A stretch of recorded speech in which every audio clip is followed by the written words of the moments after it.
जय हिंद। फिर से आप सभी का स्वागत है आपके अपने इस YouTube channel new India academy. आज की क्लास में हम लोग कक्षा 10 क्लास के सोशल साइंस से एक क्वेश्चन को देखेंगे जो बहुत ही अच्छा क्वेश्चन है एग्जाम के लेकर के।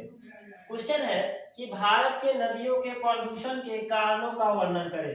भारत की जो नदियां हैं, चाहे वो कोई भी नदी हो, गंगा नदी हो भारत में, या फिर पुनपुन नदी हो, तुंगभद्रा नदी हो, कौन कौन सी नदियां हैं, वो सब नदी, जमुना नदी हो, सबसे अभी प्रदूषित नदी जमुना नदी है ना। तो ये सब नदियों का प्रदूषित होने का क्या कारण है, आखिर ये नदियां प्रदूषित क्यों हो रही है। गंडक नदी अपने पास में ही है, ये नदी बहुत प्रदूषित हो रही है अभी के समय में, बहुत ज्यादा प्रदूषित। लोग उसमें पहले नहाया करते थे, कितने लोग उसके पानी को पहले जीवन में पी भी लेते थे, है ना। लेकिन आज ऐसा समय आ गया है जो उस पानी को लोग पीना नहीं चाह रहे हैं। इसके निम्नलिखित कारण है, जिसमें से 5 मुख्य कारण हम आपको बताने जा रहे हैं। पहला नंबर कारण यह है कि शहरों की में बढ़ती हुई आबादी एवं जीवन शैली। शहर में क्या है, दिन दुगुना रात चौगुना बढ़ोतरी हो रही है, वृद्धि हो रही है। अच्छी बात है, वृद्धि हो, लेकिन जल में जो वहां उपयोग में लाए जाते हैं, उसके जो नालियों का मुंह होता है या जो ढाल करके ले आया था, उन नदियों में ही विसर्जित कर दिया। अब जरा सोचिए, जो भी शहर के लोग गंदा पानी का उपयोग, जैसे साफ पानी का उपयोग कर, गंदा पानी हुआ, अब उस सारे नालियों का मुख जो है, रुख, ये नदी के तरफ ही मोड़ दिया गया है। और इससे जो है अधिकतर, जैसे कि जो भी कपड़ा उपड़ा धोना हुआ, नहाया धोना पानी, सारा पानी जो है सिर्फ जा रहा है कहाँ पे, तो नदियों में ही जा रहा है। तो पहला कारण यह हो जाएगा। दूसरा नंबर है वाहित मल जल का नदियों में निस्तारण, यानी जो वहां शौचालय की सफाई होती है, तो वाहित मल अब उस नदी से जो में उसको सीधा शौचालय का टंकी सफा हुआ और उसको ले आकर नदी में ही ढाल दिया, उससे नदी प्रदूषित हो गया।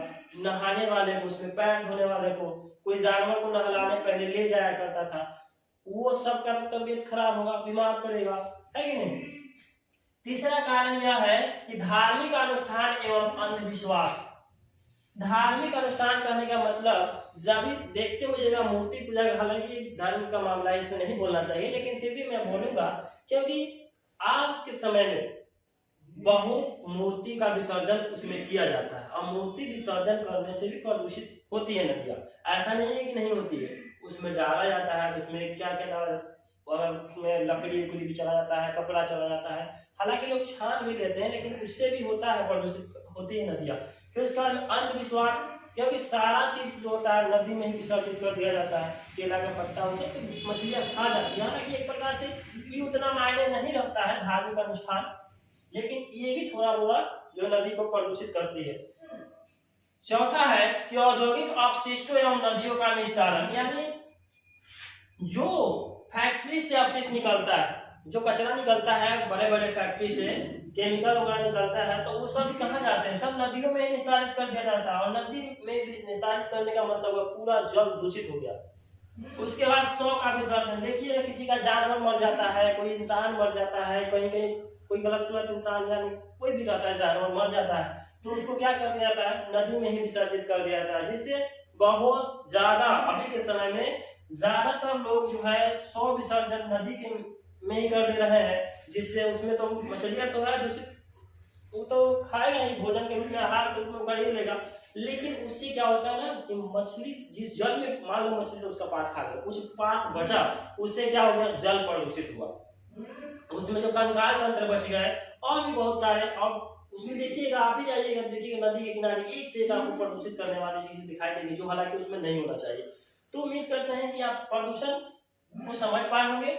और प्रदूषण बहुत तरह के, जैसे वायु प्रदूषण, जल प्रदूषण, मृदा प्रदूषण, ध्वनि प्रदूषण, ये सब प्रदूषण होते हैं। प्रदूषण के बारे में आपसे अगर पूछा जाए तो आप इतना 5 कारण जल प्रदूषण के बारे में आप लिख सकते हैं। उम्मीद करते हैं कि आप ये क्वेश्चन समझ पाए होंगे।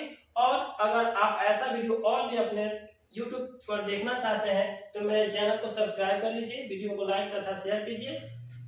फिर मिलेंगे हम लोग ऐसे वीडियो लेकर के अगले क्लास में। आज के लिए इतना ही, तब तक के लिए धन्यवाद। जय हिंद।